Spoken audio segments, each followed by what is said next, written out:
Okay, good morning to all of you. Good morning sir. Right, कैसे हो आप लोग? अच्छे हो?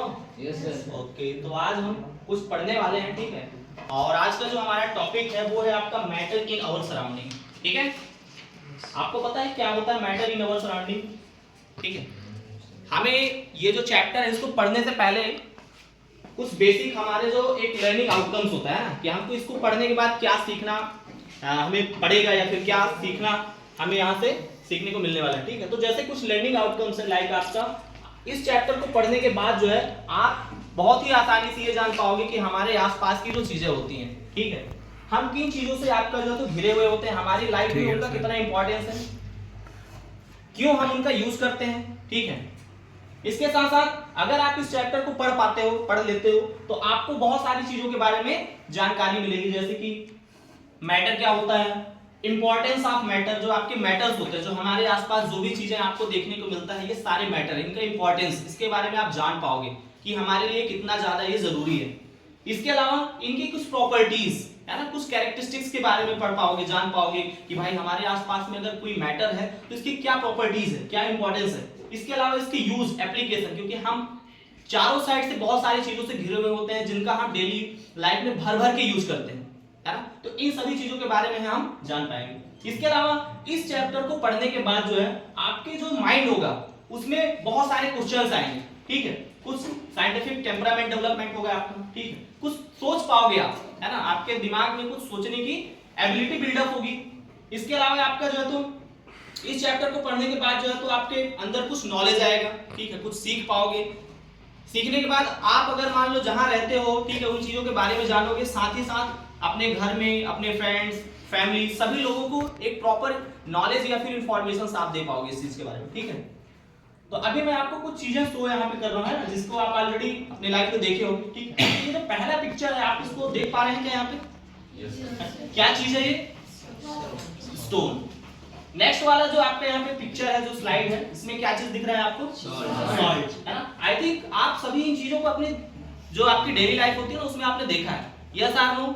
देखे हो ना आप लोग? वुड देखे हैं आप लोग, नेल जो कील होता है वो भी देखे, ऑर्नामेंट्स जो गहने होते हैं ये भी आपने देखा होगा, है ना, कुछ लोग पहने भी होंगे, इनका यूज किए होंगे, ठीक है। तो इन चीजों का क्या हमारी डेली लाइफ में यूज होता है या नहीं होता है? कोई ऐसा मुझे बता सकता है जो कि कभी ऐसी चीजों का यूज उसने ना किया हो अपनी लाइफ में? है ऐसा कोई इंसान? नहीं है ना। सभी लोग अपने जीवन में, मतलब जितने भी चीजें मैं यहाँ पे आपको दिखा रहा हूँ, चाहे आपका पत्थर हो, है ना, चाहे आपका नमक हो, या फिर और भी कोई भी चीज हो सकता है, ठीक है, चाहे आपका ऑर्नामेंट्स हो, है ना, चाहे आपका वुड्स हो, चाहे आपके नेल्स हो, चाहे आपके जो भी मान लो खाने पीने की चीजें होती हैं, आप लोग को पता है, जैसे हमारे वाटर हो गया, वाटर के बिना तो कोई नहीं रह सकता ना, तो वाटर हो गया, फिर आपके जूस वगैरह हो गया, माजा, ये सब तो आपने देखे हैं ना।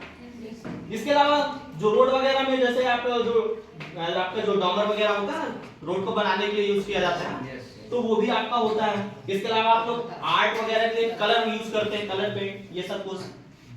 डेटॉल वगैरह हो गया आपके, है ना, वो बाथरूम में यूज करते हो, क्लीनिंग करने के लिए सरफेस और बाकी सारा चीज, खाना बनाने के लिए कुकिंग ऑयल। तो ऐसा कौन सा चीज है जिसको आप नहीं जानते?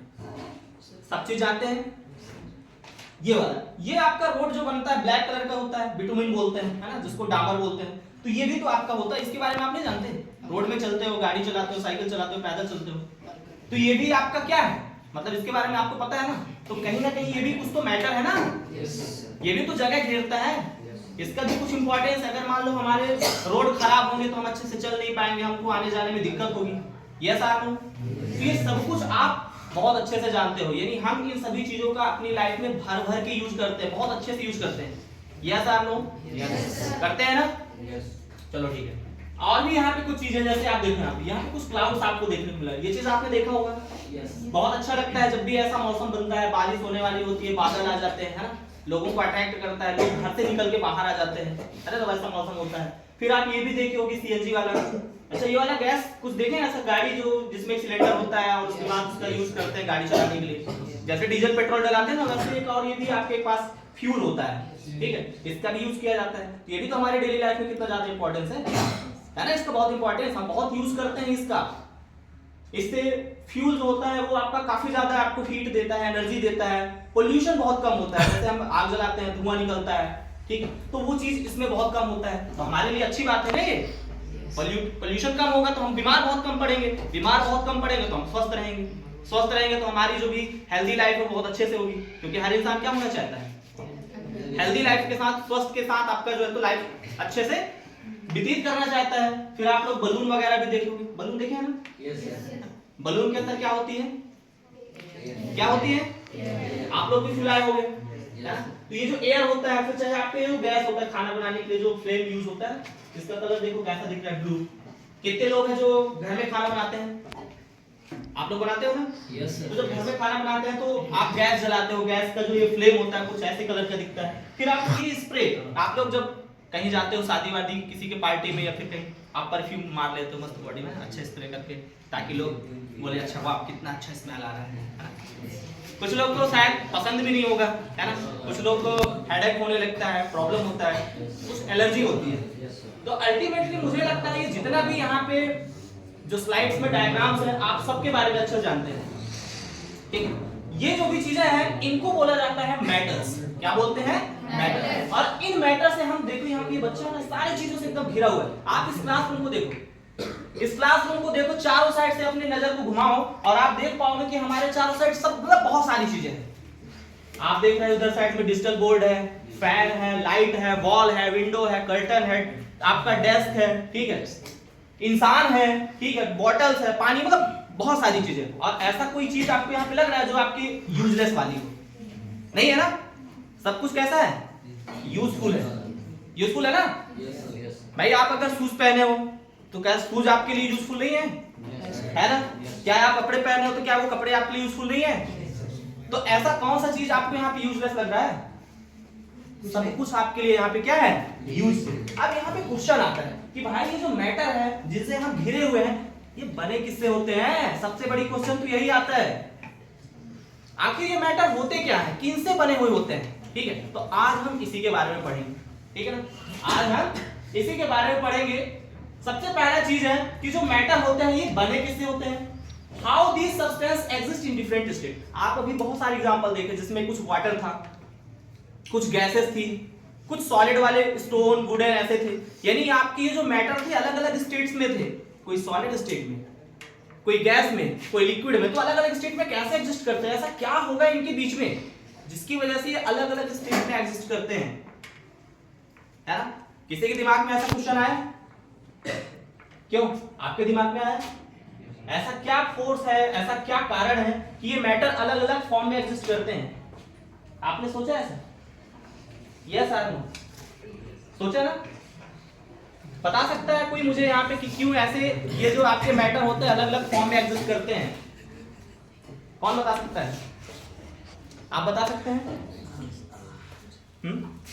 चलिए ठीक है। इसके अलावा कुछ और क्वेश्चन हमारे दिमाग में आता है, जैसे कि what is going on inside happen inside these materials substance और matter so that they can exist in different state, यानी कि ऐसा क्या होता होगा इन मैटर के अंदर जिसकी वजह से ये जो भी मैटर्स है वो सारे अलग अलग स्टेट में एग्जिस्ट कर पाते हैं। How the properties like mass, है ना, कुछ प्रॉपर्टीज होती है ना, जैसे मान लो आपके इस रूम पे बहुत सारी चीजें रखी हुई हैं, अब आप उसको उठा रहे हो, अब उठाने से क्या फील होता है आपको, उसका कुछ भार फील होता है ना, वेट लगता है ना, यानी उसके पास कुछ मास है। अरे भाई वो कुछ जगह घेर रहा है, आप इस टेबल को देखो, ये इस पूरे जगह को यहाँ पे कैप्चर करके रखा है, इतना स्थान से घेर लिया, यस और नो। इसके साथ साथ कुछ इसकी डेंसिटी है, डेंसिटी का मतलब होता है कितना मास है और पर यूनिट वॉल्यूम में, ठीक है, यानी कितनी इसकी डेंसिटी होगी, ये भी इसकी एक प्रॉपर्टी होती है। इसके अलावा और भी बहुत सारी चीजें होती है, मॉलिक्यूलर फोर्स ऑफ अट्रैक्शन, मतलब ऐसा क्या कारण होगा जिसकी वजह से आपका ये जो टेबल है ये हमेशा यहीं पे रहता है, या फिर इसके जो पार्टिकल है इसके अंदर वो हमेशा यहीं रहते हैं। अब ये यहाँ है, कल क्यों दूसरे जगह क्यों नहीं चला गया था, ऐसा क्यों नहीं होता है। तो इन सारे जो आपके क्वेश्चन है ना उसके आंसर हम अभी यहीं पे करेंगे, ठीक है। तो इसके लिए, इस आंसर को करने के लिए हमें अंडरस्टैंड करना होगा अबाउट द चार्ज, ठीक है। किस चीज को जानना होगा, चार्जेस के बारे में। अभी आप यहाँ पे देख रहे हैं जो भी, देखो मेरे पास बहुत सारे चार्जेस हैं, देखो यहाँ पे मैंने इलेक्ट्रॉन बना के रखा है, ये इलेक्ट्रॉन भाई साहब है, ठीक है। इलेक्ट्रॉन भाई साहब के पास देखो यहाँ पे नेगेटिव चार्ज, यहाँ पे माइनस लिखा हुआ ना, इसका मतलब इसमें नेगेटिव चार्ज होता है, कौन सा चार्ज होता है, इसके अलावा और भी हमारे पास चार्ज होते हैं। हमारे पास प्रोटॉन यानी कि न्यूक्लियस होता है ना, न्यूक्लियस में प्रोटॉन होता है। अब प्रोटॉन में पॉजिटिव चार्ज होता है। अब आपको एक चीज पता होगा, आप बचपन में कुछ एक्सपेरिमेंट किए होंगे, खेले होंगे, आपने चुंबक से तो खेला होगा पक्का, मैग्नेट से खेला है ना। चलो मैं आपको एक एक्टिविटी करके दिखाता हूँ ना।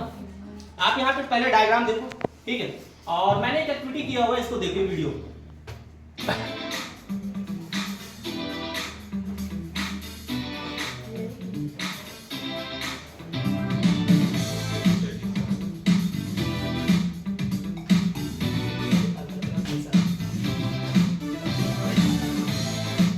एक्टिविटी कर सकते हैं अब भी, है ना, आप किए भी होंगे। आपको कुछ नहीं करना है, बस छोटा छोटा पेपर लेना है, तुरंत पेपर लो, पेन लो, पेन को थोड़ा सा बाल में रब करो, उसके बाद पेपर के ऊपर लेके आओ। आप भी तुरंत कर सकते हो, यू कैन डू इंस्टेंटली।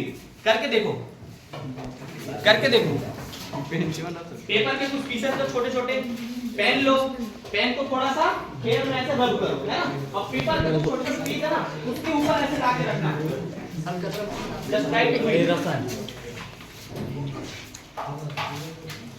करके देखो क्या होता है। क्या जो पेपर का जो पीस है वो पेन से अट्रैक्ट हो रहा है, अट्रैक्ट हो रहा है, ऐसे बाल को थोड़ा सा रब करने के बाद अट्रैक्ट हो रहा है। करके देखो।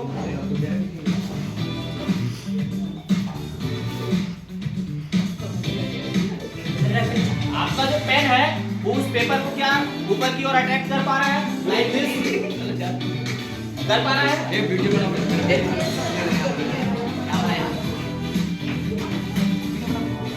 हो रहा है, एग्जैक्टली, बिल्कुल हो जाता है, हो जाता है ना। क्यों होता है ऐसा, कौन बताएगा मुझे, क्यों होता है? आप देखो यहाँ पे, देखो देखो, इस चीज को आपको समझना है तो आपको थोड़ा सा एक और एक्सपेरिमेंट करना पड़ेगा। अभी फिलहाल हमारे पास वो चीज नहीं है, लेकिन मैं उसको यहाँ पे रिकॉर्ड करके रखा हूँ, ठीक है। यहाँ पे क्या होता है, जो हमारा पेन होता है ना, इसमें क्योंकि ये भी कहीं ना कहीं मैटर ही तो है। पेन क्या है, मैटर, और पेपर क्या है, मैटर, दोनों मैटर। अब दोनों मैटर एक दूसरे को कैसे अट्रैक्ट करते हैं, पक्का इनके बीच में कुछ एक्सचेंज हो रहा होगा, कुछ तो हो रहा होगा, ठीक है। और वो चीज है आपका चार्ज। आप लोग कभी मतलब ऐसे अभी ठंडी का टाइम चल रहा है ना, ठंडी के टाइम पे आप जब रात में सोते हैं, जब ब्लैंकेट को ओढ़ते हैं, है ना, और जब आप उसको ऐसे करके एक थोड़ा सा मतलब फ्रिक्शन करते हैं ना, जब झटके से, तो उसमें से आपकी चिड़चिड़ाहट मतलब स्पार्कलिंग होता है। कितने लोगों ने ऑब्जर्व किया इस चीज को, ये हो ना। तो ये जो चीज होता है ये चार्ज की वजह से होता है। सेम चीज यहाँ पे भी होता है, सेम चीज यहाँ पे होता है। जब आप इस पेन को अपने हेयर से रब करते हो ना, तो जो कुछ पार्टिकल्स हैं वो इसके पार्टिकल आपके मतलब आपके हेयर से निकल के इसमें आ जाते हैं, ठीक है, फ्रिक्शन की वजह से। अब ये चार्ज हो गया, है ना, ये क्या हो गया, चार्ज हो। सपोज दैट कि इसके पार्टिकल जो है निकल के आपके हेयर के पार्टिकल्स इसमें निकल के आ गए, यानी कि ये पॉजिटिव चार्ज हो गया या फिर आपका नेगेटिव चार्ज, जो भी आप समझना चाह रहे हो, ठीक है। मान लो एक अपोजिट चार्ज से आपका ये चार्ज हो गया, और ये जो पेपर होता है इसमें भी कुछ पार्टिकल्स होते हैं, ये उन पार्टिकल्स को अपने साइड में अट्रैक्ट करता है। इसीलिए आपका ये जो पेन होता है ना, चीजों को अट्रैक्ट करता है। समझ आ रहा है? एक दूसरा एक्सपेरिमेंट देखते हैं, ठीक है, दूसरा देखते हैं। बैक से वहां से ऊपर से बैक हो, दूसरा एक्सपेरिमेंट है, लेफ्ट साइड से पीछे। हाँ यस, दूसरा मैग्नेट का। मैग्नेट देखो मेरे पास दो मैग्नेट्स थे, है ना। मैग्नेट में दो पोल होता है, साउथ और नॉर्थ, ठीक है। देखो साउथ पोल और साउथ पोल, जब दोनों साउथ पोल को पास में लाया जाता है तो क्या होता है, देखो मैग्नेट कैसे भाग रहा है ना, मैग्नेट कैसे भाग रहा है, ठीक है। आप देखो यहाँ पे नॉर्थ पोल को और इधर साइड से अगर नॉर्थ पोल, दोनों नॉर्थ पोल को मिलाया जाए तो क्या होता है, नॉर्थ भी रिपेल करेंगे, है ना भाई। सेम चार्जेस एक दूसरे को रिपेल करते हैं और अपोजिट चार्जेस एक दूसरे को अट्रैक्ट करते हैं। जैसे आप देखो, ये आपका न्यूक्लियस है जिसमें आपका प्रोटॉन है, पॉजिटिव चार्ज, इलेक्ट्रॉन, ये दोनों आपस में पास में आ गए, है ना, जिसकी वजह से एक साथ रहते हैं और आपका एक एटम का फॉर्मेशन करते हैं, ठीक है। अगर मान लो एक न्यूक्लियस और दो न्यूक्लियस अगर पास में आएंगे तो ये आ ही नहीं सकते, क्योंकि सेम चार्जेस, ये दोनों आपस में एक दूसरे को रिपेल करेंगे, एक दूसरे को क्या करेंगे, रिपेल करेंगे। तो ऐसे कंडीशन में कोई एटम का फॉर्मेशन नहीं होगा। एटम तभी बनेगा जब अपोजिट चार्जेस एक दूसरे से क्या होंगे, अट्रैक्ट होंगे, ठीक है ना। अब यहाँ पे जो भी मतलब हमारे पास बहुत सारे एटम्स हैं, ठीक है। तो एटम्स हमेशा किस फॉर्म में रहते हैं? जो एटम होता है ना, देखो चार्ज कैसे हम इस चीज को डिफाइन, मतलब किसी एटम के पास या किसी मैटर में चार्ज कैसे हम आपका जो तो डिफाइन करेंगे। जैसे मान लो देखो अभी कोई जब जो आपका मैटर होता है ना, जब वो न्यूट्रल स्टेट में होता है तो उसमें नंबर ऑफ जो प्रोटॉन होता है और जो नंबर ऑफ इलेक्ट्रॉन, यानी कि जितना चार्ज आपका प्रोटॉन पे होगा उतना ही चार्ज इलेक्ट्रॉन पे होगा, इसीलिए एटम अभी यहाँ पे न्यूट्रल है। लेकिन अगर हम इसमें एक एक्स्ट्रा चार्ज अगर डाल दें प्रोटॉन वाला, सपोज दैट ये चार्ज बढ़ गया, अब प्रोटॉन चार्ज बढ़ गया, इसका मतलब क्या हो गया, ये आपका जो एटम है ये अनस्टेबल हो गया, ठीक है। अब ये वाइब्रेट कर रहा है ना ऐसे ही, क्योंकि इसके पास चार्ज आ गया, इसको क्या चाहिए, इलेक्ट्रॉन चाहिए, क्या चाहिए इसको, इलेक्ट्रॉन। तो ये क्या करेगा, क्योंकि दो प्रोटॉन हो गया ना, तो ये क्या करता है, एक और इलेक्ट्रॉन को खींच के ले आता है ना, खींच के ले आएगा, क्योंकि इलेक्ट्रॉन ही आता है सिस्टम में, है ना, सिस्टम में इलेक्ट्रॉन। क्योंकि देखो ये आपके एक एटम का स्ट्रक्चर है ना। अब यहाँ पे देखो एटम का स्ट्रक्चर यहाँ पे आ जाए, इसमें आपको दिखाते हैं। देखो यहाँ पे क्या है, एटम दिख रहा है कुछ, इसके बाद मॉलिक्यूल। अब यहाँ पे देखो एटम को मैं यहाँ पे कुछ दिखाता हूँ, ध्यान से देखना यहाँ पे।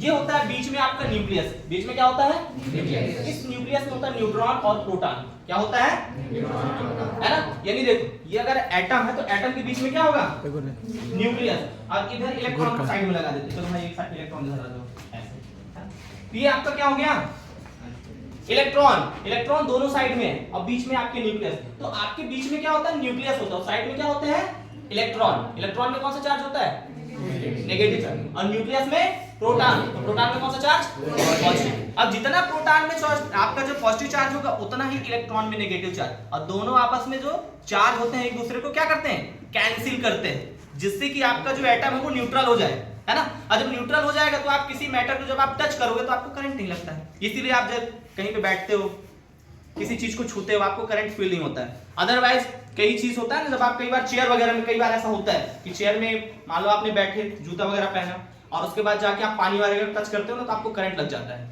कितने लोगों के साथ ऐसा हुआ है।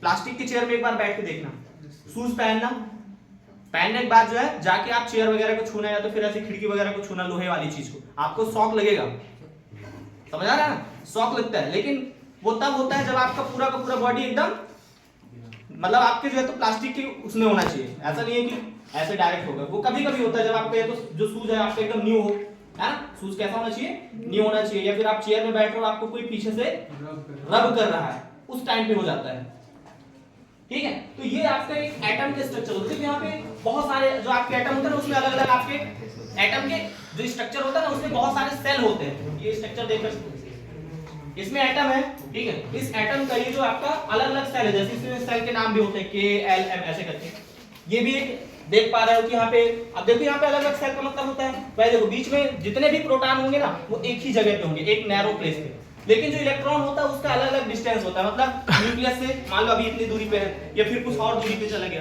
तो इलेक्ट्रॉन का जो लोकेशन होता है नियर बाई आपका जो न्यूक्लियस होता है उससे अलग अलग डिस्टेंस पे होता है, अलग अलग लेवल पे होता है, जिसको हम बोलते हैं सेल। क्या बोलते हैं, सेल। या फिर हम उसको बोलते हैं ऑर्बिट, जहां पे इलेक्ट्रॉन क्या होता है, रोटेट करता है।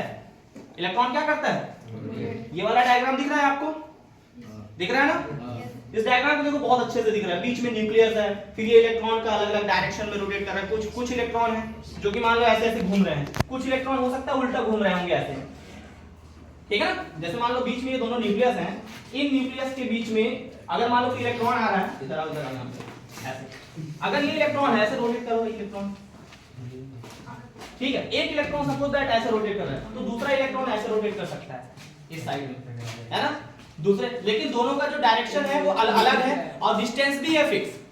दोनों इलेक्ट्रॉन का क्या है, डिस्टेंस भी फिक्स है। ऐसा नहीं है कि दोनों इलेक्ट्रॉन एक ही जगह पे होंगे या एक ही आपके एनर्जी लेवल पे आपका जो तो आपका रिवॉल्व करेगा, है ना। तो ये अलग अलग आपके इलेक्ट्रॉन्स का होता है, ठीक है।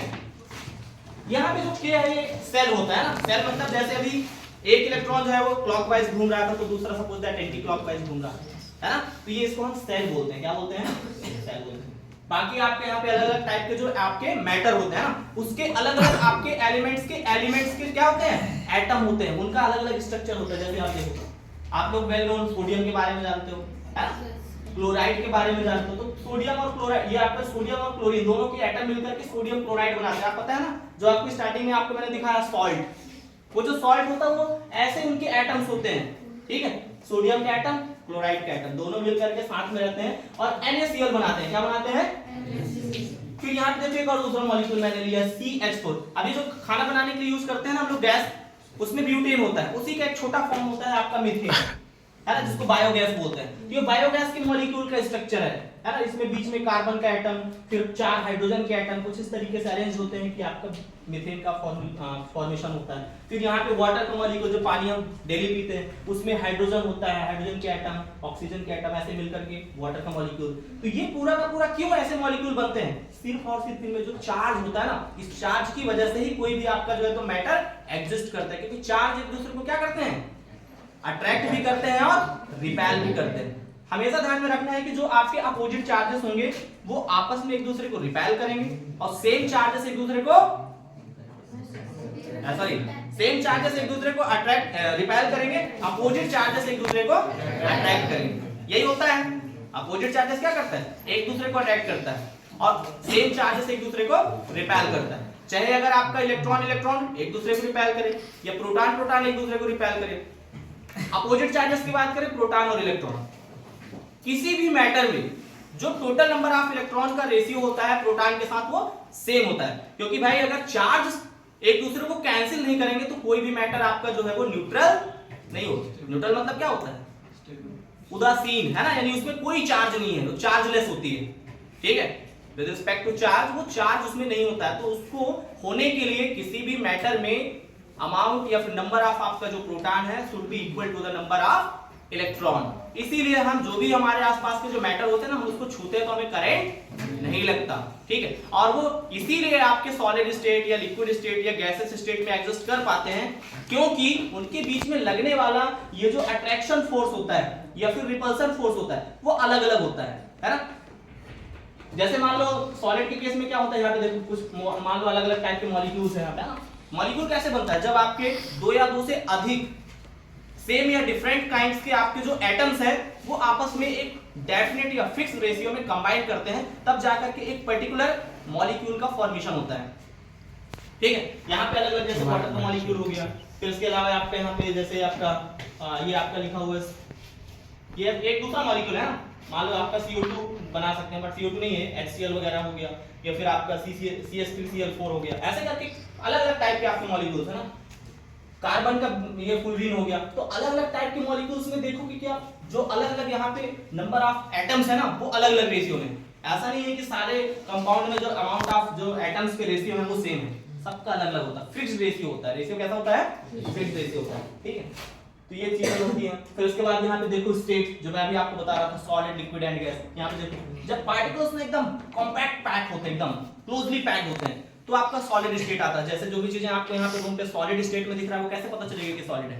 यानी इसके अंदर जो बनाने वाले उसके जो पार्टिकल हैं, छोटे छोटे एटम्स या मॉलिक्यूल्स, वो एकदम बहुत टाइटली पैक्ड है, क्लोज्ड पैक्ड। उनका अरेंजमेंट आप देखो यहाँ पे एकदम सिस्टमैटिक ऑर्डर में लगे हुए हैं, उनके बीच में जगह ही बहुत कम है। ठीक है, इसलिए ऐसे वाले आपके जो पार्टिकल से बने हुए जो भी मैटर होता है वो सॉलिड स्टेट में आपको देखने को मिलता है या सॉलिड स्टेट में एग्जिस्ट करता है। ऐसे मैटर जिनके बीच में मतलब कोई प्रॉपर जो है तो अरेंजमेंट ही नहीं होता है, कैसे भी रख दो उनको, है ना, कैसे भी। जैसे आप लोग मार्केट जाते हो, सब्जी वगैरह लाते हो, तो सब्जी की जो मान लो अगर आप प्रॉपर सिस्टमैटिक तरीके से नहीं रखा है, कहीं पे भी कुछ भी रख दो तो उसका जगह जो है तो ज्यादा घेर लेता है वो। लेकिन उसी चीज को अगर आप सिस्टमैटिक सीक्वेंस में लगा के रख देते हो तो कम जगह में ज्यादा चीज आ जाता है ना। जैसे आप लोग घर जाते हो, स्कूल से घर जाते हो, तो बैग में जब आप पैकिंग करते हो अपना सामान को, तो ऐसा थोड़ी ना कि बस उठाए और लेके डाल दिए, है ना। प्रॉपर सिस्टमैटिक पूरा कपड़ा जो भी आपके आइटम्स है, ताकि कम जगह में सारा सामान आपका आए और आप उसको लेकर के चले जाओ।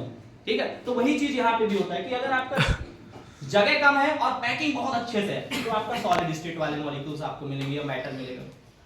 वहीं पे अगर आपकी पैकिंग मतलब उतना अच्छा नहीं है, सिस्टमैटिक नहीं है, तो आपका लिक्विड। और बहुत कम आपके यहाँ पे देखो गैस के केस में तो ऐसा है कि भाई पार्टिकल्स बहुत दूर दूर होते हैं, मतलब उनके बीच में बहुत खाली जगह होता है ना, उनके बीच में बहुत एम्प्टी स्पेस होता है, जिसकी वजह से वो जो पार्टिकल होते हैं ना उनमें फोर्स ऑफ अट्रैक्शन ही बहुत कम होता है, वो पास पास आ ही नहीं पाते, रिपल्सन ज्यादा होता है, इसलिए वो गैसेस स्टेट में आपके एग्जिस्ट करते हैं। तो आपके जो ये मॉलिक्यूल्स है या जो मैटर है वो अलग अलग स्टेट में क्यों एग्जिस्ट करते हैं? क्यों करते हैं? क्योंकि उनके बीच में फोर्स ऑफ अट्रैक्शन क्या होता है? अलग अलग होता है। ठीक है, उनके बीच में जो फोर्स ऑफ अट्रैक्शन का जो कारण है, जो इलेक्ट्रॉन और प्रोटॉन है, उसका जो रेशियो होता है वो अलग अलग होता है। अलग अलग टाइप के एलिमेंट्स के उसमें एटम होते हैं, इसलिए अलग अलग आपके स्टेट्स होता है। ये सारा कुछ आपने जो चीज पढ़ा ना वो क्या है, एटम। एटम का जो एटॉमिक स्ट्रक्चर, यानी कि पूरा इस दुनिया में जो भी चीजें आपको देखने को मिल रहा है उसमें सबसे बड़ा जो आपका इफेक्ट है या सबसे बड़ा जो रोल है वो किस चीज का है, स्ट्रक्चर। स्ट्रक्चर, एटम का स्ट्रक्चर है ना, यानी अल्टीमेटली इलेक्ट्रॉन और प्रोटॉन है ना, जिसको हम बोलते हैं सब एटॉमिक पार्टिकल। जो भी प्रोटॉन है, जो भी इलेक्ट्रॉन है, जो भी न्यूट्रॉन है, ये सारे सारे सब एटॉमिक पार्टिकल है। और यही सब एटॉमिक पार्टिकल आपके पूरे मॉलिक्यूल या पूरे यूनिवर्स में अपना काफी ज्यादा इफेक्ट दिखाते हैं, है ना। उसी की वजह से कोई भी चीज आपको सॉलिड स्टेट में देखने को मिलता है, कोई भी लिक्विड स्टेट में देखने को मिलता है, कोई भी गैसेस स्टेट में देखने को मिलता है, ये सब कुछ इसी का इफेक्ट है, ठीक है। बाकी आप डेंसिटी की बात कर लो तो वही है, देखिए यहाँ पे देखो गैस में बहुत कम डेंसिटी होती है, यानी कि पर यूनिट वॉल्यूम में जो आपके गैस के पार्टिकल्स होते हैं बहुत कम होते हैं। लिक्विड में थोड़ा सा डेंसिटी बढ़ जाता है, यानी पर यूनिट वॉल्यूम में आपका जो पार्टिकल्स आप जो भी मैटर होता है वो आपका थोड़ा ज्यादा होता है। और सॉलिड में आपका ज्यादा डेंसिटी हो जाती है, क्यों, क्योंकि पर यूनिट वॉल्यूम में जो आपके अमाउंट ऑफ सब्सटेंस होता है वो ज्यादा होता है, तो इसलिए डेंसिटी आपकी क्या होती है, बढ़ती जाती है। यानी स्टेट्स अगर किसी भी सब्सटेंस का चेंज हो रहा है तो डेंसिटी भी आपकी क्या होती है, चेंज होती है ना। तो फाइनली आपने क्या क्या चीज सीखा, कितने स्टेट्स होते हैं मैटर के, कौन कौन से, है ना, सॉलिड, लिक्विड एंड गैस। कोई और इसके अलावा स्टेट्स होता है क्या, कौन सा, plasma and boss Einstein condense state, है ना। ये भी दो स्टेट्स होते हैं, लेकिन इनके लिए आपको कुछ स्पेसिफिक जो आपका कंडीशंस होता है ना, यानी स्पेशल कंडीशंस आपको अप्लाई करना पड़ता है। लाइक अगर आपको प्लाज्मा स्टेट लेके आना है तो आपको जो है तो टेम्परेचर हाई करना पड़ेगा, टेम्परेचर क्या करना पड़ेगा, हाई करना पड़ेगा, और प्रेशर भी आपको हाई करना पड़ेगा। बोस आइंस्टीन कंडेंस स्टेट में टेम्परेचर को लो करना पड़ता है, टेम्परेचर को क्या करना पड़ता है, लो करना पड़ता है, ठीक है। फिर इसके अलावा और भी, जैसे मान लो अब मैं आपसे एक क्वेश्चन पूछता हूं कि what are the fundamental particle of matter, यानी मैटर के अंदर ऐसे सबसे जो फंडामेंटल पार्टिकल है वो कौन से पार्टिकल हैं, किसी एटम के अंदर जो फंडामेंटल पार्टिकल है वो कौन से पार्टिकल है, जिसकी वजह से पूरा का पूरा आपका जो यूनिवर्स है, पूरा मैटर है, वो पूरी तरह से अफेक्टेड होता है, कौन सा, इलेक्ट्रॉन एंड प्रोटॉन, और भी कुछ न्यूट्रॉन, है ना। यानी एटम के अंदर इलेक्ट्रॉन, प्रोटॉन, न्यूट्रॉन, है ना, इसके अलावा भी बहुत सारे पार्टिकल्स होते हैं, जिसकी वजह से पूरा का पूरा जो मैटर होता है वो आपका बना हुआ होता है ना। उसके बाद what are the basic difference between the solid, liquid and gas, क्या डिफरेंस होता है सॉलिड, लिक्विड एंड गैस में। सॉलिड की डेंसिटी बहुत हाई होता है, force of attraction between the particles क्या होता है सॉलिड के केस में, ज्यादा होता है। अरेंजमेंट कैसा होता है सॉलिड के केस में, सिस्टमैटिक होता है ना। अच्छा, गैस में क्या डिफरेंस होता है सॉलिड और मतलब गैस में क्या होता है, अगर इन्हीं प्रॉपर्टीज को अगर हम डील करें तो डेंसिटी लो हो जाएगी, फोर्स ऑफ अट्रैक्शन क्या हो जाएगा, कम हो जाएगा, है ना। एंड इसके अलावा आपका जो अरेंजमेंट हो जाएगा गैस के केस में क्या हो जाएगा, क्या सिस्टमैटिक होंगे उसके पार्टिकल। अभी आपने इस डायग्राम में देखो ना, यहाँ पे ये देखो इनके पार्टिकल कैसे दिख रहे हैं आपको, क्या सिस्टमैटिक प्रॉपर सीक्वेंस में बैठे हैं क्या, ये नहीं ना, तो इनकी जो अरेंजमेंट होती है वो सिस्टमैटिक नहीं होता। इसके अलावा जो मैटर होते हैं उसके जो एटम्स होते हैं उनमें क्या चीज ऐसा होता है जिसकी वजह से पूरे पूरे अट्रैक्ट होते हैं, क्या होता है ना, चार्जेस, है ना, क्या होता है, चार्ज। और चार्ज कौन कौन से पार्टिकल में होता है, कौन कौन से पार्टिकल्स में चार्ज होते हैं, इलेक्ट्रॉन एंड प्रोटॉन, ठीक है। चलो ठीक है, आपके लिए कुछ होम असाइनमेंट है, लाइक आपका डाल्टन्स की जो एटॉमिक थ्योरी, ठीक है, इसको आप पढ़ के आना। इसके अलावा जो थॉमसन का एटॉमिक मॉडल है इसके बारे में आपको थोड़ा सा लिख के लेके आना, ठीक है। चलो, थैंक यू।